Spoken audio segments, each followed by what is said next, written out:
ChatGPT, does it create a privacy risk? And does it create a privacy risk similar to other AI technologies? Well, that's an interesting question indeed. And ChatGPT is a hot thing. Everyone is talking about ChatGPT and AI.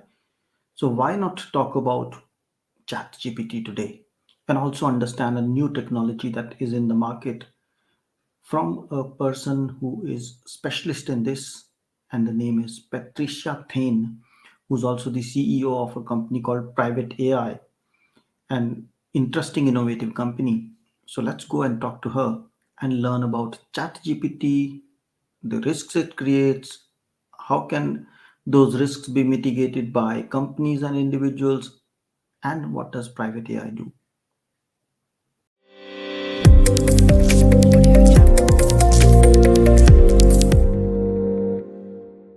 Hello, and welcome to the Fit for Privacy podcast with Punit Bhatia. This is the podcast for those who care about their privacy. Here, your host, Punit Bhatia, has conversations with industry leaders about their perspectives, ideas, and opinions relating to privacy, data protection, and related matters.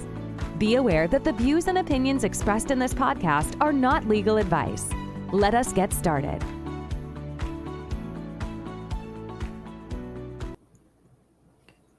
So here we are with Patricia. Patricia, welcome to Fit for Privacy podcast. Thank you, Punit. Such a pleasure to be here. It's a pleasure indeed. And let's start with a quick question. When you think of the GDPR, what's the one word that comes to your mind? Revolutionary. Revolutionary. That's very true. And Mhm. you want to elaborate on that? Absolutely. What in multiple ways it's revolutionary.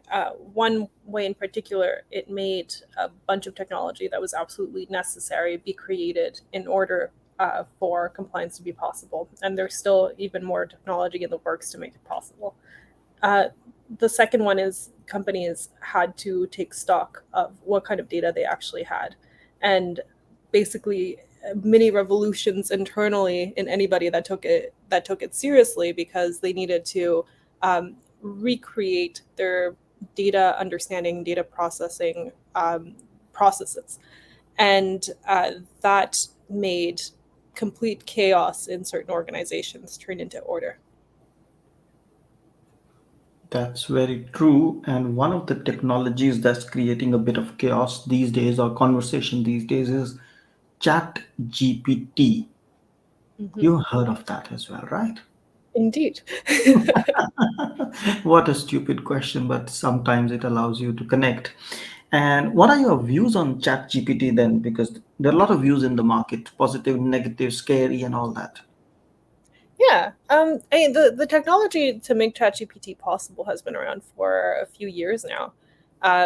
It's nice that now with the user interface, people have more access to that technology worldwide. Is it scary? I think it really depends what it ends up being used for. I think we're having very good conversations around responsible AI. I wouldn't say the technology itself for ChatGPT is particularly um, scary compared to other technologies that are out there. Um, but it really depends how you use it. Some concerns might be, for example, creating malicious code with it, or tricking people into believing certain information. But that has already been happening without the technology as well. This does make it a little bit more efficient.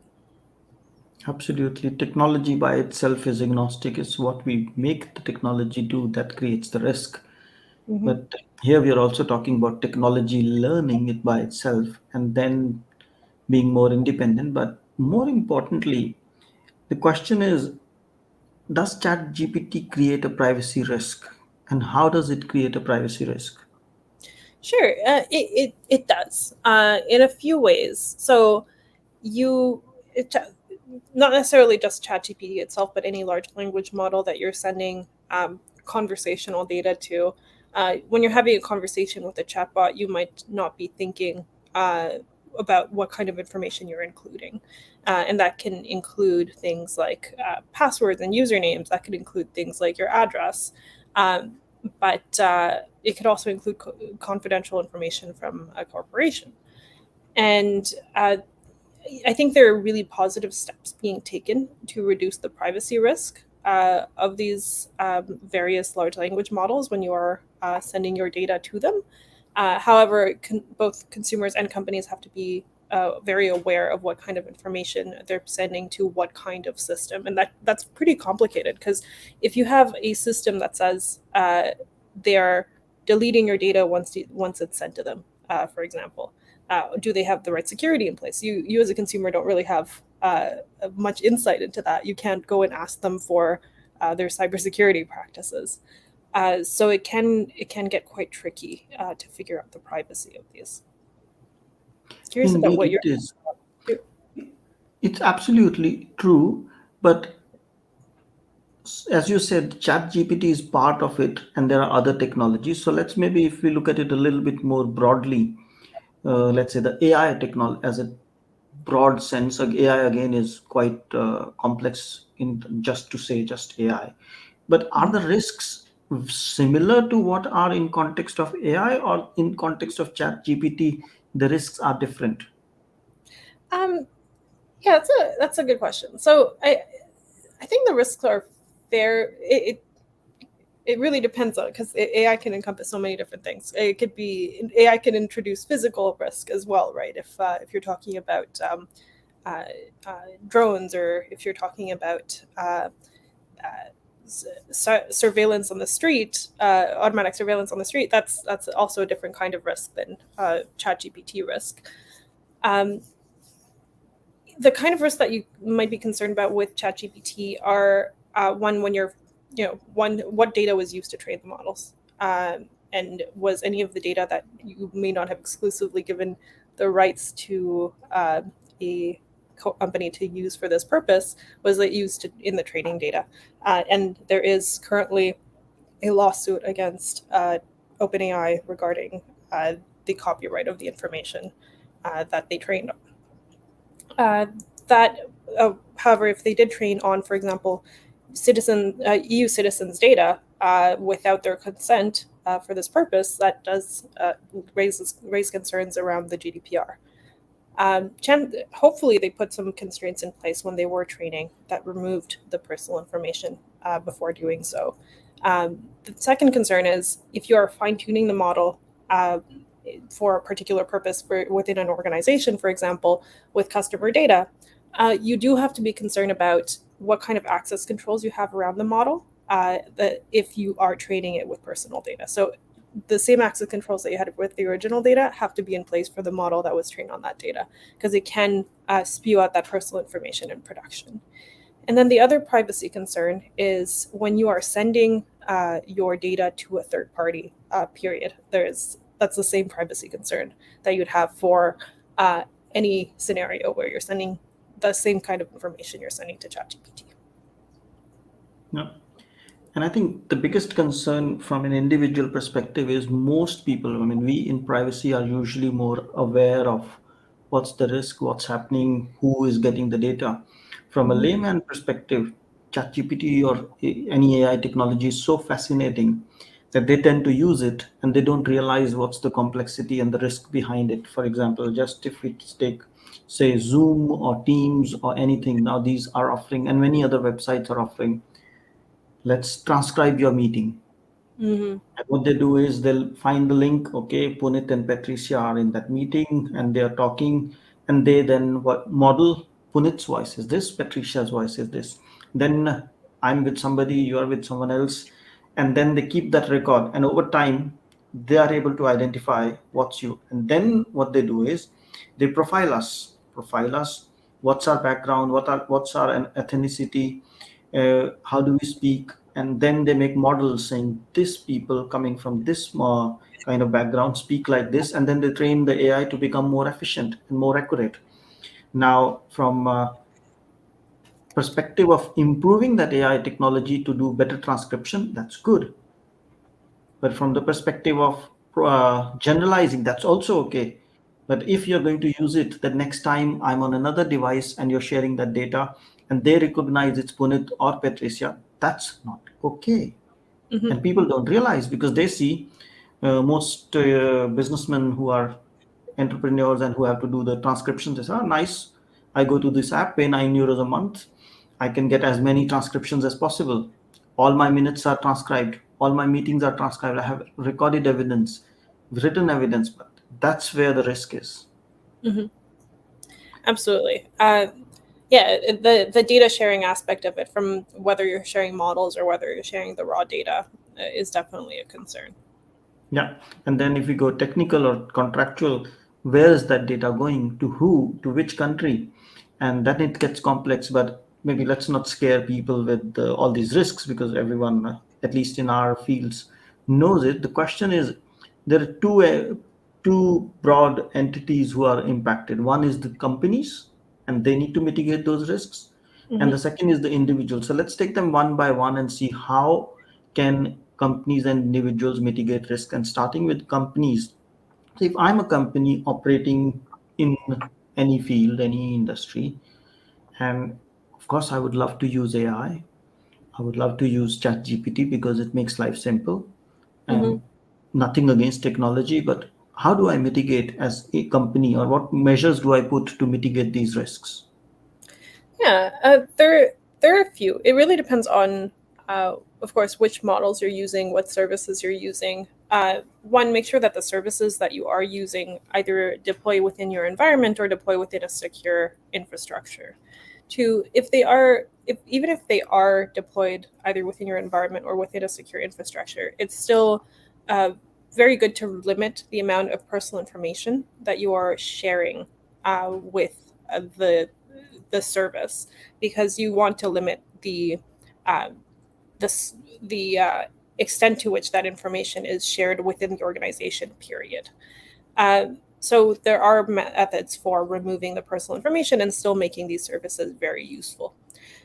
And then, in addition to that, make sure that the security is in place. There's no privacy without security. Make sure that there are frequent security checks. Make sure that your scanner is your scanner for the services is a good cybersecurity scanner, um, and make sure that your employees are properly trained on the best ways to use AI. And I think there's still a big question mark around how to measure risk. There's a huge conversation going on about what kind of risk should we even consider for these systems. And we're just at the beginning of what that's going to look like, and eventually that'll likely make its way towards legislation.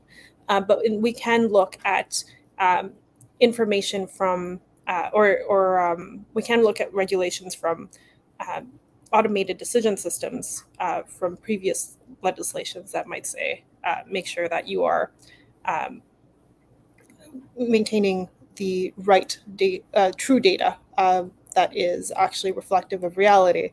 Make sure that you give the users a right to view what kind of data you're storing on them and correct any information that they have. Those kinds of indications can give guidance as to what organizations can do as well. And then, as an individual, always look at the settings if you can. Always see if you can remove the right for sharing your data with a third party. Always see if they're storing your data within their servers, for how long they're storing the data, for what purposes. And good one good way of doing it is going to their privacy policy and control Fing for data and seeing what shows up. You don't have to read through the entire thing. No, I think very well said. You said almost the entire GDPR. Look where it is deployed from a company perspective, limit the personal information, limit the purposes, make sure it's secure, train your staff, and monitor the risk. I think that's what we say in the GDPR that must be done. And that's what is also essential for being a responsible or accountable company, whether it's responsible in AI, responsible in privacy, or ethical. And from users' perspective, you're saying go out, read the privacy notice, get a sense of what they are doing, and also look at the settings, because a lot of times settings give you means to have some sort of control, maybe not as much as we want, but Mhm. enough control. And with all this, where does this your company private AI fit in? Hmm. Yeah, so in a few ways, what we do at Private AI is identify and remove personal information across multiple types of data: text, audio, images, documents, and doing so across 49 different languages. So it allows an organization to reduce risk and also identify risk in the first place. And where we fit in is in reducing for example, the amount of personal information that's going to data science teams or crossing the boundaries within an organization or before it reaches a third party API or there's so many different use cases. Also for training machine learning models without the personal information being memorized by those models. And then on the flip side, a lot of the times when you want to make a privacy assessment, when you want to identify what the damage was from a cybersecurity breach, you need something really accurate to do so, and you need something that's multimodal. And we have basically the best technology in the world to do that. On the consumer side, we do have also a PrivateGPT that we recently launched. So it allows you to communicate with ChatGPT while preserving user privacy.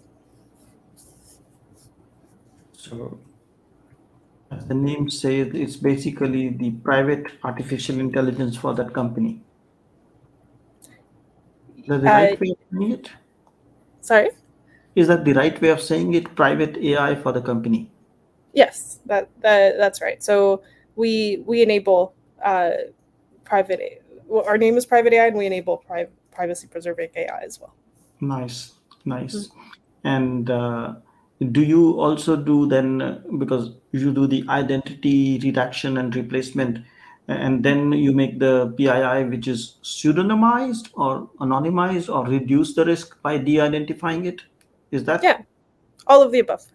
all of the above? All of Oh, the that's above. wonderful. That's right. So you can. The interesting thing is that it's uh, when you think about the kind of data that you're sharing, it really depends on the type of data with regards to the extent that you might want to de-identify. So you might want to um, completely anonymize the data if it's medical information, for example. But if it is you having a customer service call with someone about a vacuum cleaner you purchased, you might not really care if somebody knows what your identity is, but you will definitely care if you're sharing your credit card number, for example. So you, at that point, the de-identification can be redaction of the key elements that might get you into trouble through identity theft, for example. So I think that's something that data protection regulations don't always take into account, which is complex and interesting to think about. Yeah. And one of the use cases that we are always talking about, positive use case of AI, is let's say I have a production environment. In that, I will have a lot of customer data, and that's sensitive, and that I should not use for other purposes. And now I want to do testing Mhm. or acceptance of new environments, new products which I'm going to launch. And there, if I use a dump off, which has been the case for last 30 years or so on in IT, to use that data. And now we are having this new concept of synthetic data, that is, you artificially generate data based on the data set in production. So essentially, you replace Patricia with Jennifer and Punit with Tom and so on and so forth, so that you make data completely unrecognizable and even some of the other elements in a systematic way. Mhm. So the private AI also does that, the generation of synthetic data. Yeah, we do generation of synthetic PII specifically.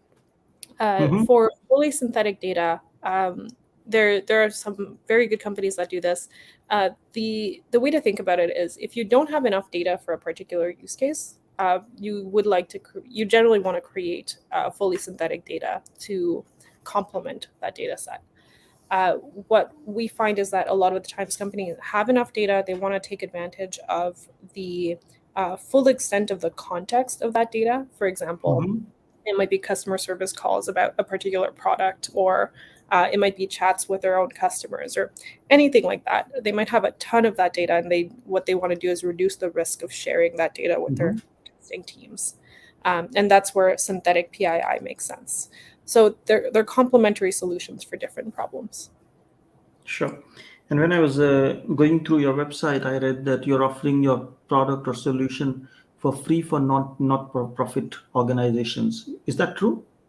Yes, that is true. As long as they're not selling it, and Yeah, it's for their own nonprofit purposes. That is true.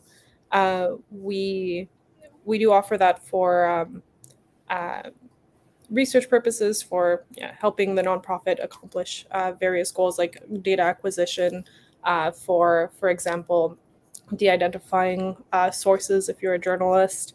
Uh, there are lots of good use cases in the nonprofit world. sure. No, that's a very good thing. Yeah, we also offer training to not for profit, usually at a very reduced cost. Mhm. So that's a good thing to contribute to the society. Now, if based on this conversation, someone would say, let's contact Patricia, or we want to know more about private AI, what's the best way? Yeah. To know more about private AI, I'd recommend going on the website. It's private-ai.com. To contact me, please do so at patricia@private-ai.com, or contact me on LinkedIn or on Twitter at privatenlp. That's good. It was wonderful to have you and have this interesting conversation about private AI, ChatGPT, and the AI world. So thank you so much for your time, and it was Thank you. wonderful to have you. Wonderful to be here. Thank you so much for the invitation. Thank you. Thanks for listening.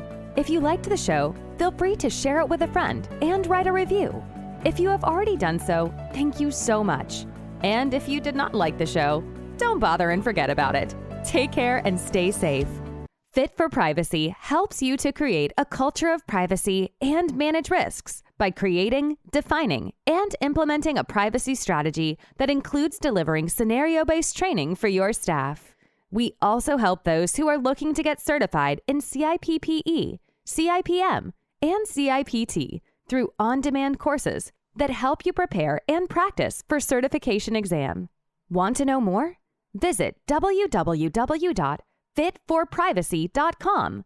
That's www.fit4privacy.com. If you have questions or suggestions, drop an email at hello@fit4privacy.com. Until next time, goodbye.